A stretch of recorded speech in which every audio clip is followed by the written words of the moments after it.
Здравствуйте, уважаемые участники вебинара, установочного вебинара. Это первый, я думаю, в нашей линейке вебинар. Позвольте представиться. Меня зовут Босс Анастасия Александровна. Я руководитель регионального центра по выявлению и поддержке одаренных детей в области искусства, спорта и науки в Республике Коми. Данный установочный вебинар, необходимость в нем возникла в связи с тем, что уже с 12 января стартовал первый муниципальный этап Всероссийского конкурса научно-технологических проектов 2017-2018 учебного года. Поэтому в связи с этим это первый семинар, как уже я сказала, в этой линейке. Я сразу обращу внимание, что есть чат, в котором вы можете задавать себе вопросы. Я этот чат вижу, и при наличии вопросов буду оперативно на них реагировать. Скорее всего, это будет состояться после окончания общей презентации, общего выступления. Итак, значит, данный вебинар посвящен следующему содержанию. Это те вопросы, которые мы сегодня будем рассматривать. Это рассмотрим цели и задачи конкурса, нюансы организации, оценивания и организации и оценивания муниципального этапа, также особенности организации регионального этапа. Отметим, как это происходит отбор на программу «Большие вызовы» в образовательный центр «Сириус» и как это проходило в 2017 году. А также отметим вопросы подачи заявок, которые необходимо подготовить в ближайшее время. И мы ждем от муниципальных образований, от руководителей учебных заведений. Итак, небольшое введение. Чем мы обязаны этому конкурсу и на основе чего он был организован? Это, во-первых, стратегия научно-технологического развития Российской Федерации, в которой определены приоритетные отрасли развития Российской Федерации и отражены ключевые точки и рэперные позиции. На основании стратегии, естественно, были взяты направления конкурса, которым посвящены наш сегодняшний вебинар. Во-вторых, второй документ – это соглашение, которое было подписано между Министерством образования и науки и молодежной политики Республики Коми и образовательным фондом «Талант и успех». Оно было подписано недавно, буквально в 1 декабря 2017 года. На основании соглашения министерство взяло на себя обязательства по организации муниципального и регионального этапов конкурса на основании, соответственно, приказа, который вышел 15 января об организации участия в муниципальном и региональном этапе Всероссийского конкурса научно-технологических проектов. Вот этот приказ, он, в принципе, вы можете, в том числе положения и заявки, которые являются важными с точки зрения заполнения, уже на муниципальном этапе можете запросить уже индивидуально в индивидуальном порядке по электронке. Итак, это вот 3 основополагающих документа, на основании которых уже будут организованы муниципальные и региональные этапы, на основании которых мы можем отправить детей из Республики Коми на образовательную программу «Большие вызовы», которая состоится в июле 2018 года в образовательном центре «Сириус» в городе Сочи. Итак, цели и задачи конкурса – это, конечно же, выявить одаренных детей в области проектно-исследовательской деятельности, обеспечить популяризацию и пропаганду научных знаний, а также привить у школьников интереса к научно-исследовательской деятельности и техническому творчеству и развить интеллектуально-творческих способностей школьников. Основные задачи, которые ставит перед собой данный конкурс, они представлены на слайде.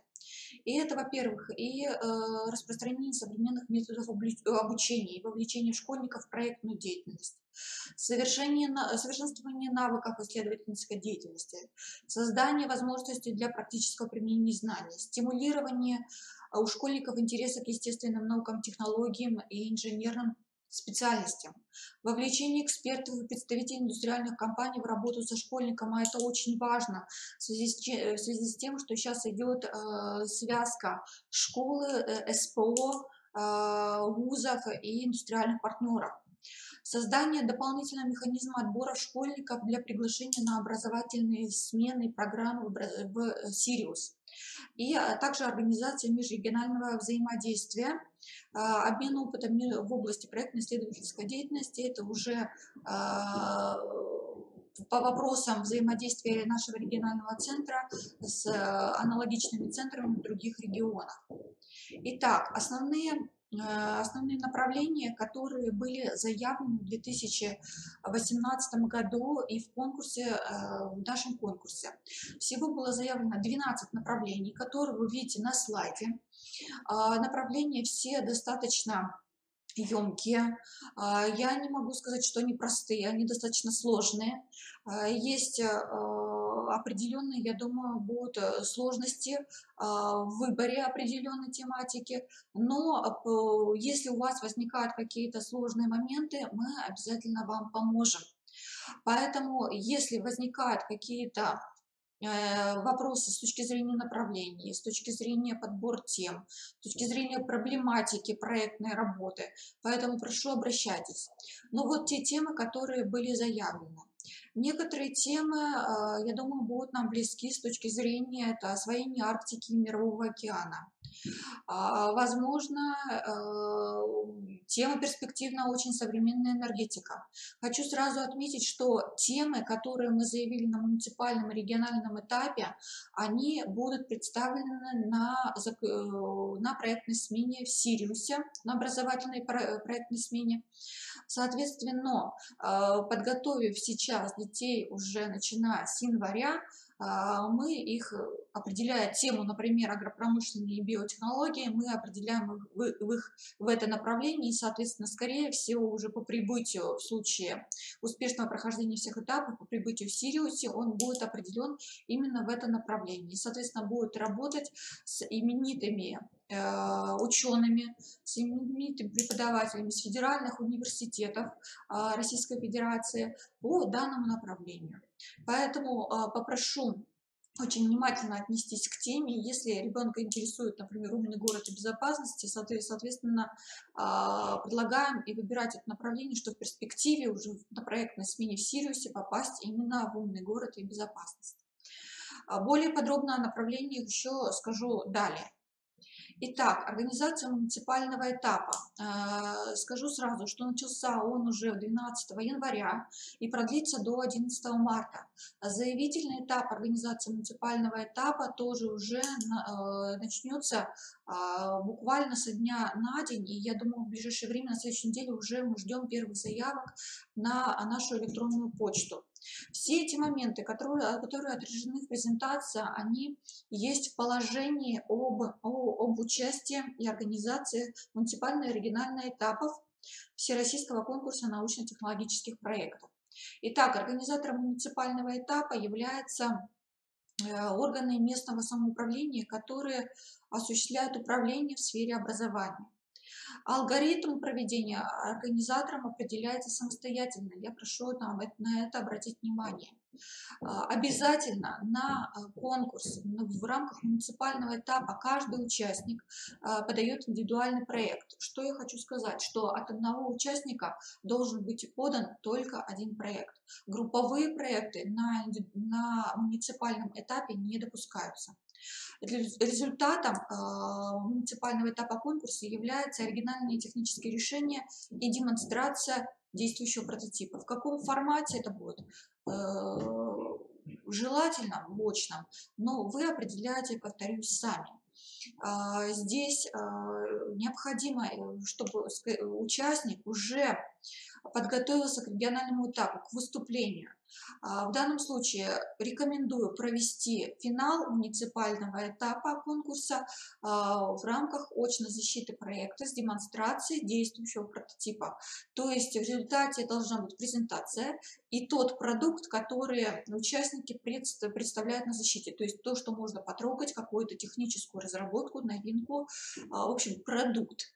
Либо это база данных, либо программный продукт, то есть то, что можно пощупать. Но повторяю, что это только должен быть прототип.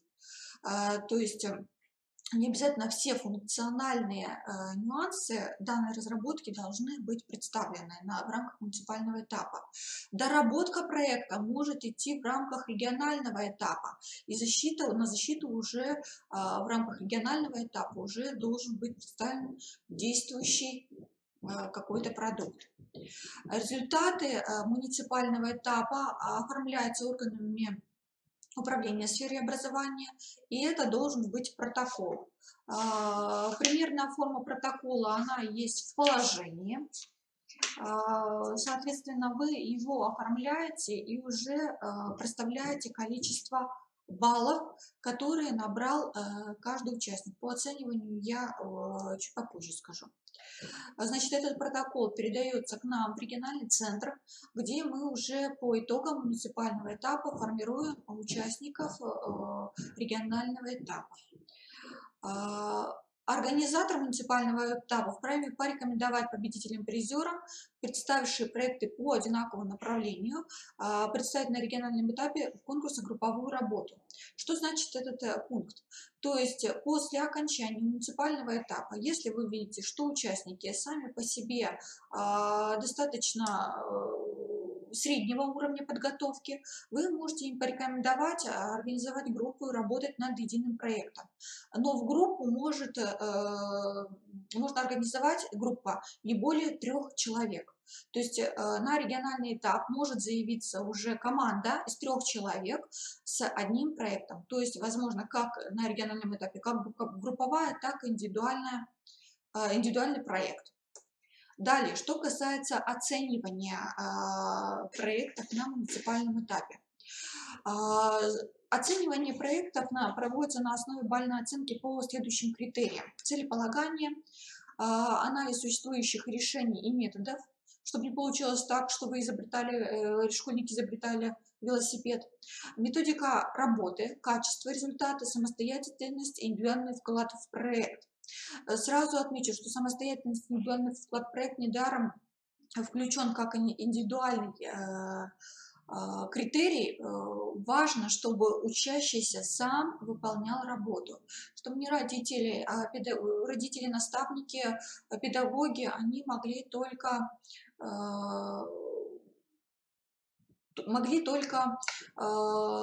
помогать, направлять, а сам учащийся уже работал над проектом и мог ответить на какие-то критические вопросы жюри в рамках муниципального и регионального этапов конкурса. Что касается баллов, которые даются за каждый критерий, вы устанавливаете эти баллы сами. То есть целеполагание вы можете установить баллы от 1 до 5 в зависимости от проработки данного критерия, либо от 1 до 10. Это абсолютно на усмотрение управления образованием. Данные критерии вам надо, соответственно, тоже прописать в положении о проведении муниципального этапа конкурса, чтобы учащиеся и их наставники знали критерии оценивания.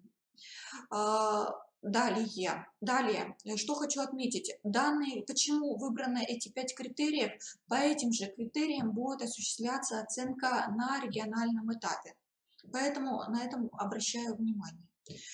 Организация регионального этапа. Региональный этап будет проводиться после окончания муниципального этапа и после получения всех протоколов. Он начинается 12 марта. Поэтому до 12 марта я прошу все управления муниципальных образований направить нам итоговые протоколы по проведению муниципального этапа. Соответственно, чтобы мы имели списки всех участников. Тем более эти списки мы подаем федеральному оператору, учредителю данного конкурса, которым является образовательный фонд «Талант и успех». Он является, повторюсь, учредителем данного конкурса. Так, организатором регионального этапа являемся мы, региональный центр по выявлению и поддержке одаренных детей в Республике Коми. В данном этапе принимают участие школьники с индивидуальными командными проектами, прошедшие муниципальный этап. То есть это те дети, которые мы получили согласно, те дети, чьи имена фигурируют в протоколе и рекомендованы для участия в региональном этапе. Что хочу отметить, сразу в региональный этап проходят победители и призеры значимых конкурсов и олимпиад. Это подчеркиваю, сразу отмечу, какие победители и призеры каких олимпиад попадают.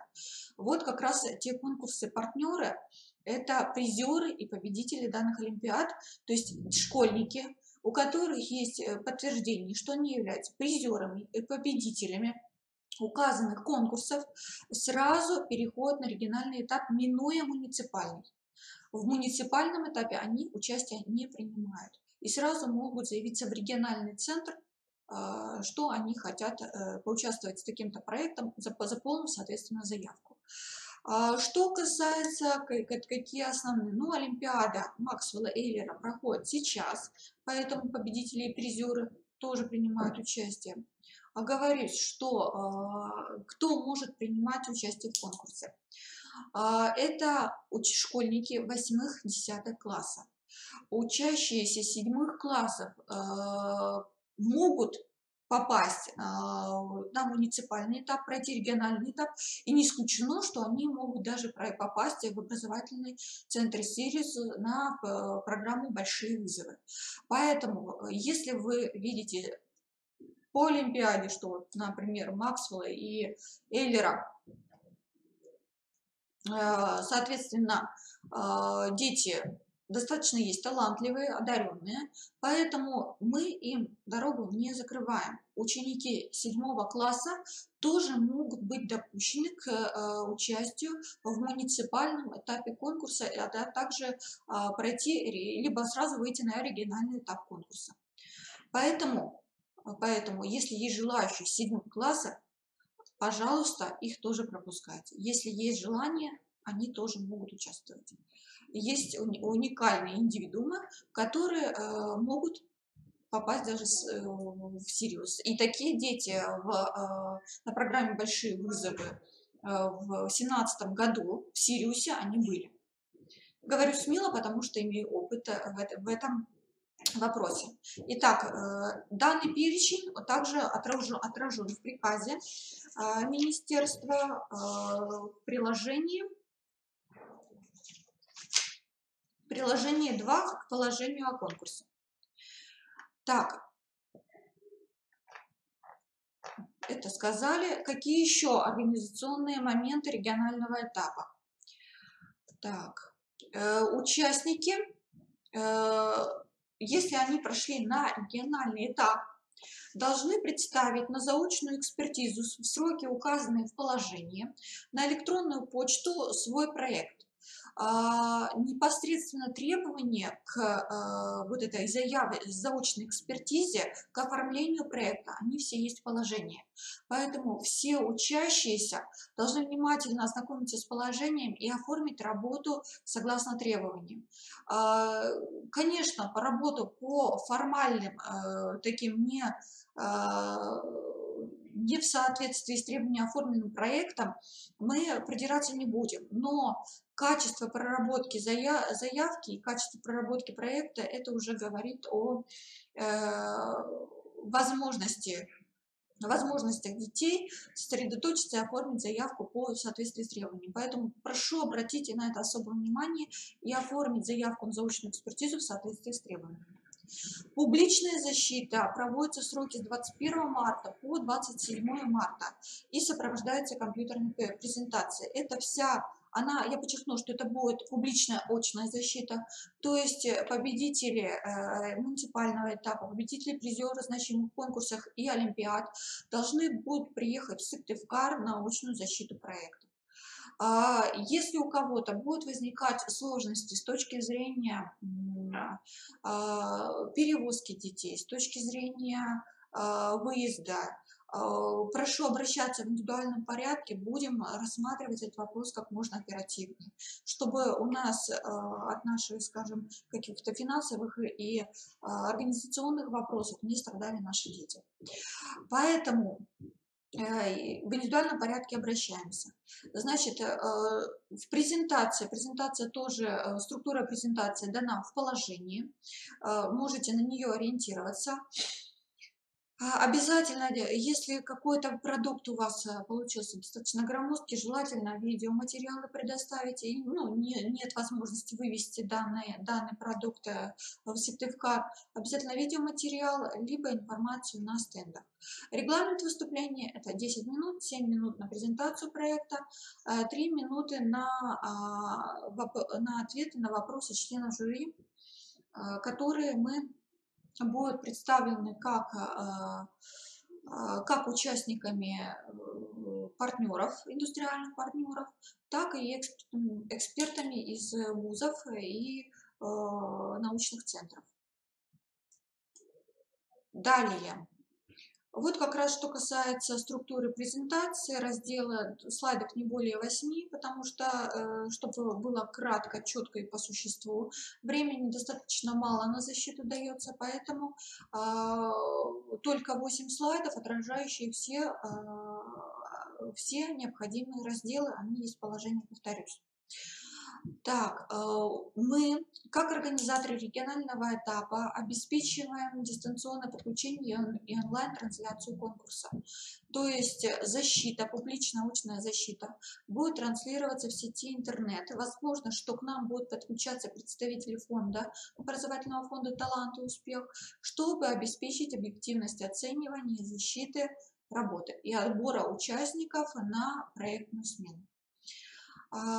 Что касается регистрации, мы как операторы данного конкурса тоже регистрируем всех участников регионального конкурса на сайте, которым указан конкурс Сочи Сириус.ру, срок до 20 марта. То есть до 20 марта все участники регионального этапа будут зарегистрированы, и только они могут быть участниками в случае победы, участниками проектной смены.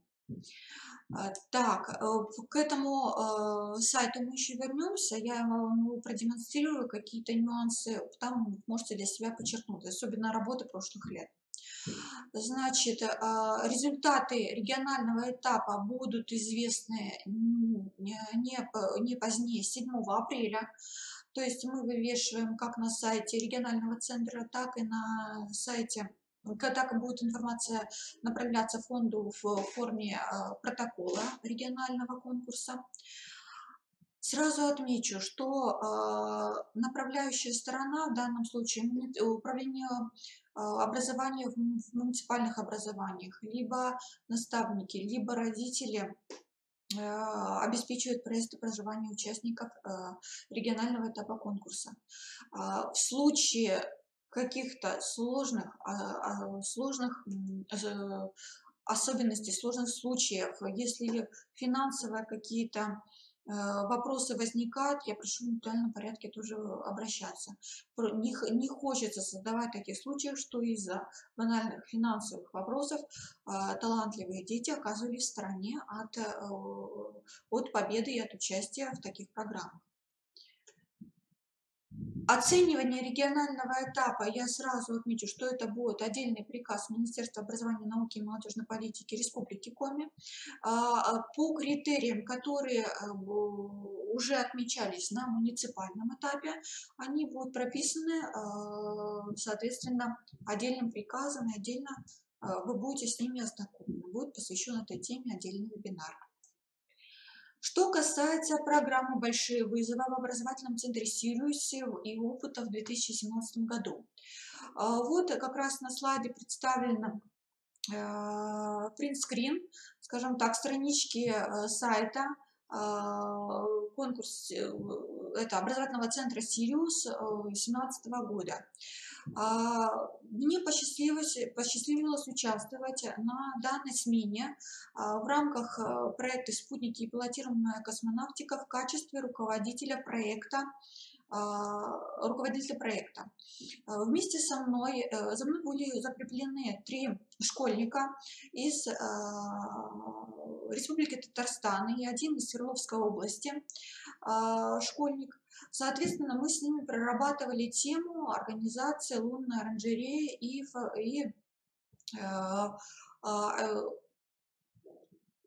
работали над проектом по построению закрытых биологических систем.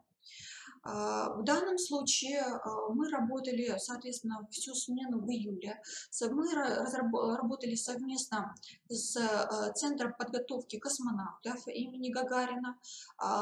Четверо представителей Центра подготовки космонавтов были командированы на эту смену и, соответственно, работали вот команда ребят, с которыми мы сотрудничали и с которыми добились определенных результатов. Это вот как раз новость, которая до сих пор висит. И это непосредственно на фотография с демонстрацией уже результатов нашей работы.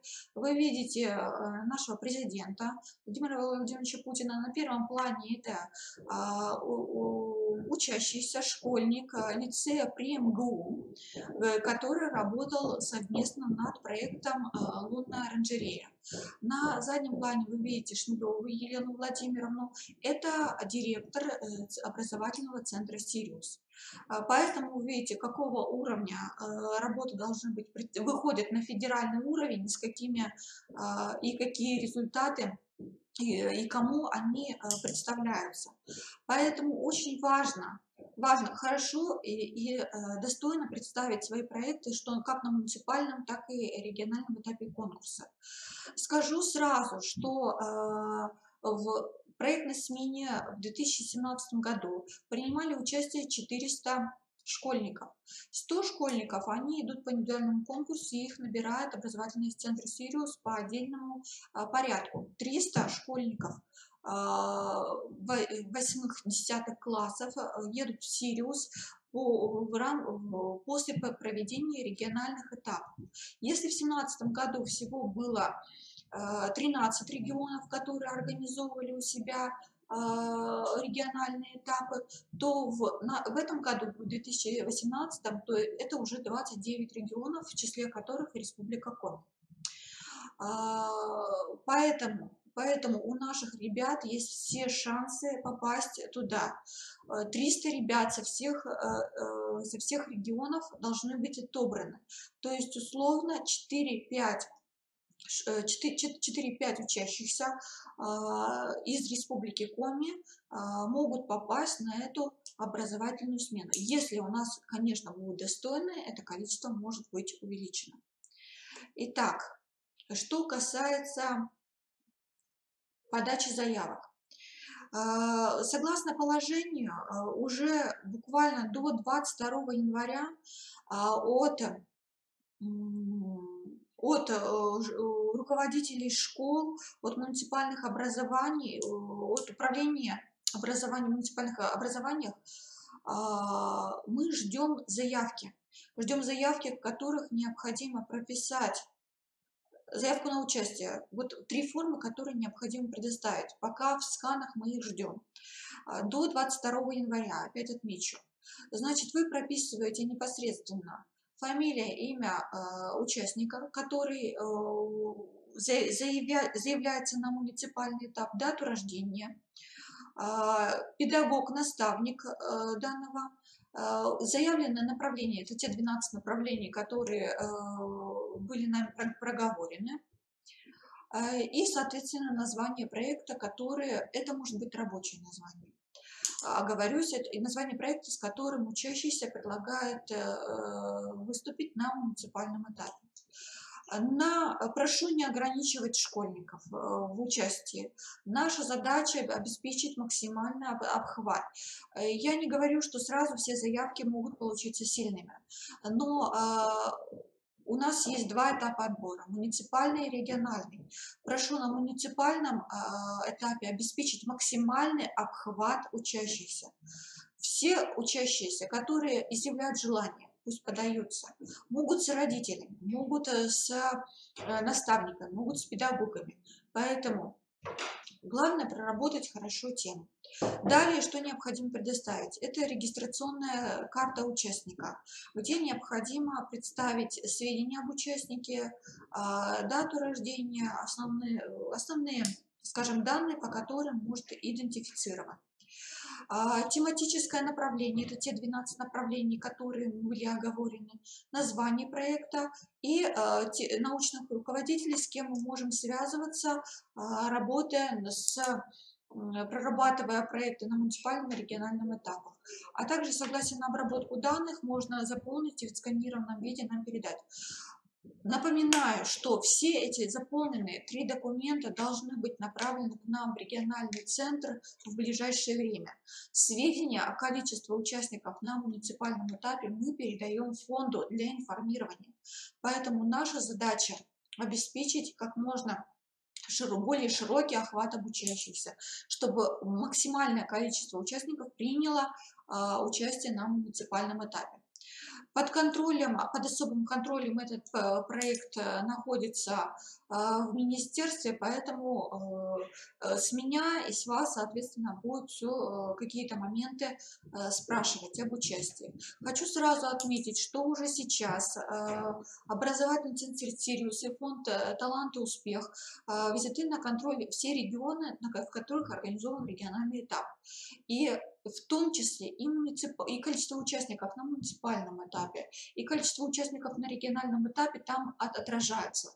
Поэтому наша задача не ударить в грязь лицом, обеспечить явку обучающихся на муниципальный этап. Сразу скажу, что ряд скажем так, регионов ограничил своих школьников в выборе направлений. Ну, это в силу различных объективных причин. Кто-то не может наставников хороших найти, кто-то сознательно ограничил, выбрал 5 направлений только из 12, кто-то 3, кто-то 7. Поэтому мы, так как у нас данный конкурс проводится первый год, мы не ограничиваем в направлениях. Пожалуйста, пусть школьники подаются, соответственно, по опыту проведения в этом году, уже в следующем году будет решаться, будем ли мы ограничивать эти направления или нет. Далее, в заключении хочу отметить, вот есть такой сайт конкурса Сочи Сириус.ру, где вы можете некоторую информацию почерпнуть. Итак, вот этот сайт, я уже заранее перешла вот по ссылочке, вот она у вас так будет отображаться. Вот, соответственно, у нас есть выбрать регион, есть вот Республика Коми, региональный конкурс, тут есть некоторые еще не выложены, но будут выложены документы, которые уже и приказ министерский и прочее. Вот, и, соответственно, есть такая страничка. Основные сведения о конкурсе, который первый, второй, третий этап. Скажу сразу, что в стандартные этапы проведения это первый этап школьный, второй этап муниципальный и третий уже региональный. В связи с тем, что у нас сроки конкурса довольно сжатые, было принято решение, согласовано с образовательным центром «Сириус», что мы сливаем первые 2 этапа, школьный и муниципальный, и организуем только муниципальный этап, который переходит в региональный. Поэтому у нас не 3 этапа, как это стандартно вот здесь написано. Это у нас 2 этапа, муниципальный и региональный.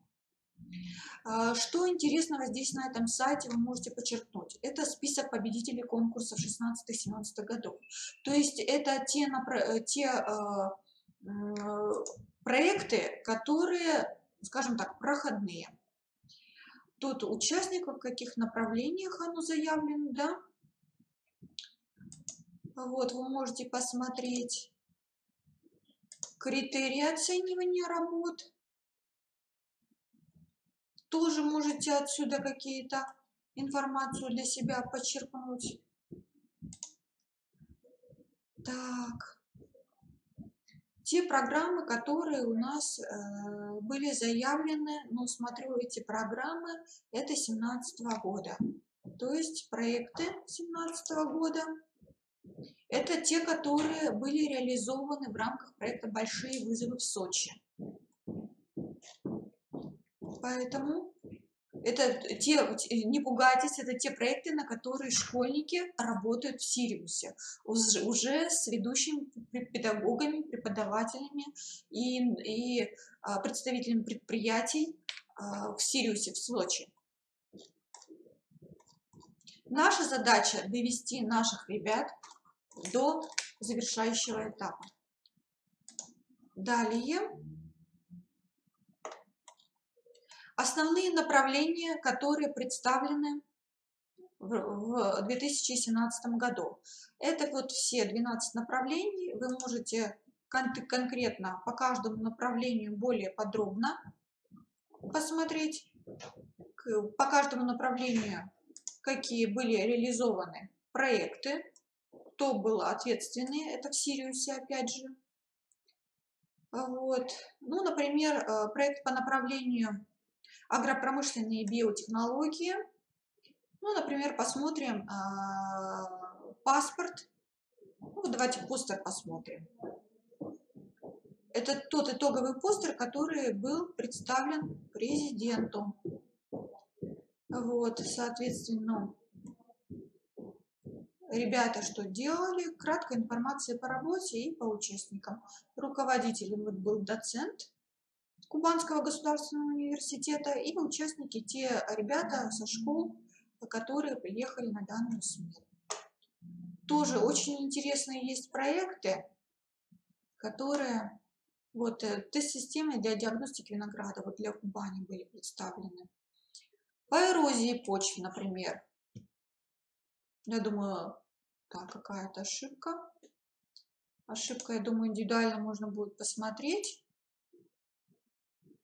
Так, были и такие работы. Какая-то сложность у нас. Так, слишком большой. То есть можно, в принципе, скачать, посмотреть индивидуально на компьютере. Просто достаточно большой объем информации. Это мы зашли на агропромышленные технологии. Значит, есть интересно, вот, например, современная энергетика. Она тоже у нас автоматически на эту же страницу, просто надо немножко пролистать. Тоже в 2017 году можно посмотреть, на какие проекты можем ориентироваться и на что можем обратить внимание. Так, это такие нюансы. То есть это вот как раз сайт конкурса, где можно на какие-то тоже вопросы найти ответы. Вот те 29 регионов, в которых проводятся региональные конкурсы Всероссийского конкурса научно-технологических проектов. Вот, соответственно, ну, есть все шансы, чтобы наши ребята оказались в Сириусе и чтобы их представительство было не 3-5 человек, а больше. Настоятельно вам рекомендую обращаться к индустриальным партнерам, если такая есть возможность в регионе. Если родители работают на определенном предприятии и могут с какой-то проблематикой проекта помочь. Если есть какие-то другие выходы на предприятие, это будет очень хорошо. И данные индустриальных партнеров вы можете тоже включить в свой проект. То есть поработайте не только, чтобы у школьника был педагог, но и наставник со стороны производства. Желательно, если нет такой возможности, ну, постарайтесь тогда сами найти побольше материала и, по крайней мере, возможно, проконсультироваться хотя бы людей, которые занимаются в этой отрасли. И, значит, контакты, по которым вы можете связаться с нами, вот непосредственно моя электронка, куда вы можете направить интересующие вас вопросы. Сейчас я посмотрю, какие вопросы были заданы, и постараюсь на них уже ответить. Так.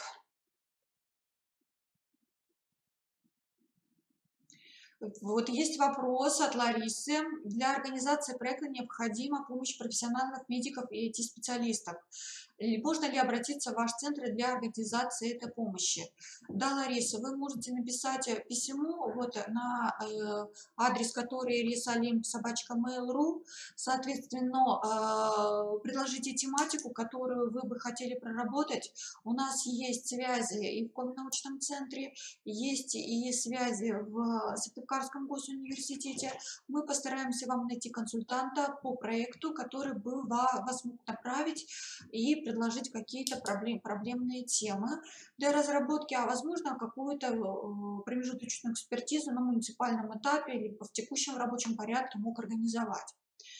Лариса, если я на ваш вопрос ответила, пожалуйста, если нет, то обращайтесь по электронной почте. Критерии берем с проекта приказа для регионов на сайте ОЦ-Сириус. Критерии, Лариса, критерии для оценки проекта представлены в положении о проведении конкурса. Вот приказ министерский, там эти критерии подписаны. Баллы, по которым вы можете оценить тот или иной проект, каждый управление образования, муниципального образования разрабатывает самостоятельно. Соответственно, критерии берете сами. Для регионального этапа мы разрабатываем критерии тоже самостоятельно. Региональный центр берет на себя эту обязанность. Далее Лариса спрашивает, будет ли в дальнейшем региональные образовательные смены с такими проектами, с учеными нашей республики. Я думаю, что в следующем году есть такие образовательные смены, скажем так, для предрегионального этапа, где участники, скажем так, победители и призеры муниципального этапа, те, кто рекомендован для участия в региональном этапе, организуют такие слеты, где обсуждают каждый проект, где привлекаются эксперты для оценки каждого проекта, для более тщательной подготовки проекта на региональном этапе. Пока в этом году такую смену в силу сжатых сроков мы не предполагали проводить, но я думаю, в следующем году мы такую смену обязательно сделаем, такой слет. И, соответственно, организация школьного и муниципального этапа, она будет организована намного раньше, в октябре, в ноябре уже 2018 года. Так, будут привлекаться к таким сменам ученые, и индустриальных партнеров будем стараться привлекать. Если кого-то нам не удастся привлечь, то будем в индивидуальном порядке прорабатывать в заочном режиме. Константин спрашивает. Положение предусматривает очень высокий уровень подготовки учащихся вне школьной программы. Сроки проведения муниципального этапа очень сжаты. Данная деятельность не осуществлялась ранее в сельских школах. Согласна, что есть определенные сложности с точки зрения заявленных проектов, но если вы посмотрите те проекты, которые были проведены в Сириусе, вы увидите, что некоторые проекты, они есть достаточно простые, например, по эрозии почв, которые вы можете тоже подготовить. Если возникают сложности с точки зрения формулировки тем, но есть ученики, которые выражают желание, выберите, пожалуйста, для своего района наиболее, скажем так, интересное и направление по проблематике вопросов. Может быть, это агропромышленные биотехнологии. Мы, по крайней мере, найдем вам эксперта, который бы мог в заочном режиме помочь с организацией муниципального этапа и подготовки учащихся при организации муниципального этапа. Поэтому прошу выбрать направление и примерно написать проблематику и тех индустриальных партнеров, которые могут быть у вас в районе. Если есть проблемы с индустриальными партнерами, я предлагаю выбрать направление, которое вас интересует и которое, по крайней мере, вы могли провести анализ данного направления, анализ проектов по данному направлению, и найдем вам эксперта в заочном режиме, попытаемся проработать с заочным привлечением индустриальных партнеров уже на уровне республики. Константин, если есть дополнительные вопросы если я не ответила на этот вопрос, либо какие-то есть еще нюансы, обратитесь, пожалуйста, по электронной почте, но обязательно пропишите направление и интересующую тему, которую вы бы хотели поработать, либо проект, по которому вы хотели проработать. Если квота для участия в образовательной смене Сириуса, спрашивает Лариса. Квоты как таковой на регион не направили, но по устным уточнениям с фондом было проговорено, что есть 300 участников, которые набираются по всей России. Соответственно, мы разделяем на количество регионов, где проводится региональный этап конкурса, и получаем, что примерно по 5 участников с региона может быть направлено в Сириус. Но есть определенный нюанс. Например, региональный этап завершается не очной публичной защитой, а только после того, как проведена очная публичная защита, есть протокол регионального этапа, который мы направляем в фонд, и материалы по каждому проекту, и тех ребят, тех проектов школьников, которые мы рекомендуем для участия в программе Сириуса, они заочно проходят экспертизу в фонде. Это есть в положении. Сейчас скажу, какой пункт.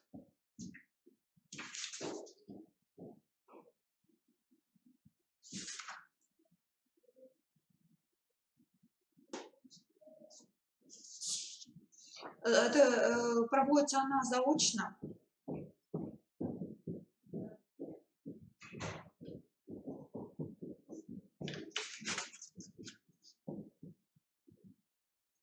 Заочно, чтобы фонд отсмотрел уровень каждого участника в разрезе по регионам.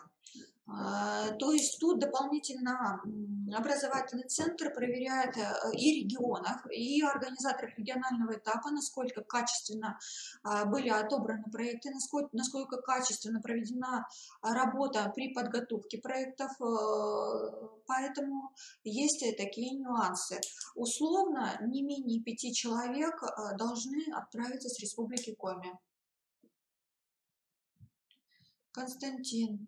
Мы понимаем, что муниципальный этап не состоится на должном уровне ввиду отсутствия участников. Мы проинформировали образовательные организации о конкурсе, возможно ли участие в региональном при наличии достойного участника. Минуя муниципальный этап на региональный этап конкурса, Константин, может попасть только призер либо победитель конкурсов партнеров. Они были представлены на слайде. То есть вот призеры и победители региональных этапов могут быть сразу допущены на региональный этап конкурсов. Я предлагаю вам все-таки на муниципальном этапе заявляться. Если есть сложности с точки зрения формулировки тем, пожалуйста, обращайтесь, мы вам найдем тех экспертов, которые в заочном режиме могут с вами поработать сельскими. Но представительство нам надо обеспечить. Поэтому обращайтесь, постараемся вам помочь. Так, по квоте. Так, школа 40. Так, здравствуйте. Усть-Кулом спрашивает, могут ли учащиеся выступать от имени детских домов творчества? Я думаю, да, могут. Поэтому проекты получается подавать, заявки, я повторяю, ждем от вас до 22 числа. Если какие-то есть сложности, на следующей неделе, крайний срок четверг. Поэтому нам необходимо обеспечить сбор заявок, чтобы понимать количество участников на муниципальном этапе. И, соответственно, мы понимаем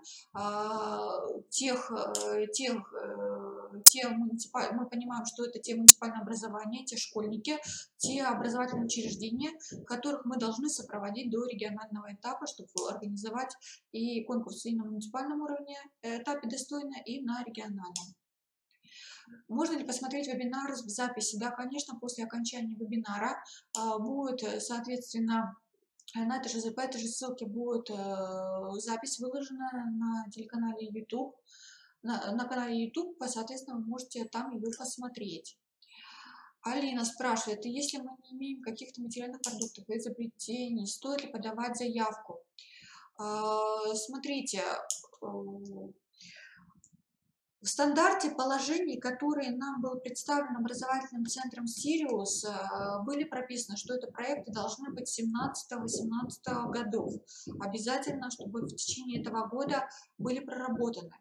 Мы понимаем, что это, конечно, больше требований к федеральным центрам и к нашим там, сельским населенным пунктам это сложно применить. Поэтому, если у вас в течение последних 3 лет есть какие-то наработки, есть какие-то проекты, либо вы хотите поучаствовать в этом конкурсе, по крайней мере, чтобы набить руку, заявить, подайте направление, подайте примерную тематику, мы, соответственно, вам поможем определиться с темой проекта и определим основные реперные точки с помощью экспертов, на что следует обратить внимание и что сделать. Поэтому, если материальных продуктов, это по-хорошему прототип, который вы, школьники, должны демонстрировать на муниципальном этапе, по итогам муниципальных этапов, они должны сделать своими руками. То есть это не те материальные продукты, которые у вас заготовка уже лежит из прошлых лет, а то, что вы можете сделать. Очень интересно, я думаю, Воркуту это заинтересует, по беспилотным транспортам и по мониторингу, который они могут, по мониторингу там, Мирового океана и Арктики. То есть теоретически, используя беспилотный транспорт, имея определенные фотоэлементы, можно податься и в этом направлении. Поэтому даже в смежных каких-то направлениях можно нащупать изюминку. Поэтому наша с вами задача податься, а потом уже и проработать направления и, соответственно, продукты. Продукты мы можем тоже с вами совместно понимать. Я, опять же, также говорю, что есть ребята, то есть на муниципальном этапе главное представить какой-то такой полуготовый продукт, прототип, который может использоваться. Вы можете в рамках муниципального этапа этот проект рекомендовать. И уже, если проект средненький, и есть сомнение, что он на региональном этапе пройдет, можете сделать в протоколе пометку, что данный проект может быть объединен при прохождении регионального этапа. Соответственно, на уровне Сыктывкара, на уровне других муниципальных образований будем пытаться уже делать какие-то групповые проекты по конкретному направлению, чтобы нам уже, вот группа не более 3 человек, чтобы нам уже какой-то комплексный проект уже на региональном этапе представить. Я не исключаю возможность, что на региональный этап выйдут проекты с учащимися из Сыктывкара, из Усть-Кулума и, например, из Вуктыла. Все они будут работать в одном направлении над одним проектом. Что хочу отметить, вот не зря тоже говорили, вот 3 человека при групповом представлении проекта. И были случаи в 2017 году, что проект был представлен группа детей из региона, в котором были 8 человек. Не все, проект был признан победителем, не все 8 человек поехали. Поехал только буквально 1 человек из вот этой команды, из этой команды. Поэтому не более 3 человек делайте после прохождения муниципального этапа пометку «Рекомендуется в группу». Соответственно, мы потом уже будем прорабатывать, кого по какому направлению, по каким схожим тематическим проектам мы можем объединить в группу, чтобы проект был достаточно сильный. Так, если ты стал призером того перечня олимпиад, который был представлен на слайде, спрашивает Алина, то не надо нигде его заранее прописывать. Сразу отправляйте заявку на региональный этап, предоставить доказательства победы участника. Да, но между тем, Алина, необходимо все-таки подать заявку по вот этой форме, то есть заявка на участие. Но вы сразу прописываете, нам важно знать, вот, что вы заполнили регистрационную форму и заявку на участие, чтобы мы понимали, что вы призер таких-то олимпиады, что вы сразу идете на региональный этап, но при этом нам должны предоставить информацию, по какому направлению вы хотите представлять проект, и обозначьте тему проекта. Возможно, тему проекта мы еще будем, вы можете уточнять, но, по крайней мере, чтобы она не изменялась кардинально. Поэтому таким образом вы подаете. Угу. Так. Поэтому, Алина, от вас мы ждем заявки, которые подают все муниципальные образования. Просто муниципальные этапы вы не проходите. Сразу представляете работу на заочную экспертизу по требованиям к региональному этапу. Надеюсь, Алина, я ответила на ваш вопрос. Так, Юлия. Коллеги, вот последний вопрос от Юлии. Если не будет больше вопросов, то, я думаю, остальные вопросы мы можем решить в рабочем порядке посредством электронной почты. Итак, Юлия спрашивает. В приказе указано, что пакет документов для участия в региональном этапе необходимо направить до 22 января. Это уже понедельник. Как быть, если еще не было муниципального этапа? Смотрите, данная подача заявок нам необходимо, чтобы понимать количество участников в каждом муниципальном образовании, потому что фонд от нас требует информации по общему количеству участников на муниципальном этапе уже сейчас. Поэтому в заявочном режиме по электронной почте я вас прошу заполнить вот эти 3 формы, которые представлены на 15 слайде. В положении действительно представлен срок 22 января. Я предлагаю его продлить и крайний срок сделать 25 января, чтобы у вас была возможность у школьников встретиться с педагогами, с наставником, обсудить возможные темы проектов. Соответственно, 25 января я жду вот такие заявки, чтобы мне понимать и нам, региональному центру и министерству, общее количество участников на муниципальном этапе. Я настоятельно прошу проявить активность, очень обязуемся даже помочь с экспертами, потому что действительно в прошлом году участников из Коми не было. И очень было жалко, что ребята наши упускают такую возможность. Хотя в индивидуальном порядке они могли подать заявку на этот конкурс. Поэтому этот год у нас такой пробный, но тем не менее нам нужно максимально его отработать, чтобы в следующем году выйти на качественно новый уровень. Поэтому жду от вас заявок до 25 января, как я уже озвучила, с информацией об участнике, с информацией о направлении проекта, с информацией о теме проекта, ну и такие согласия на обработку данных. Еще раз, вот мои контакты, прошу, обращайтесь, обязательно ответим на ваши вопросы. Спасибо большое, всего доброго, до свидания.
значение.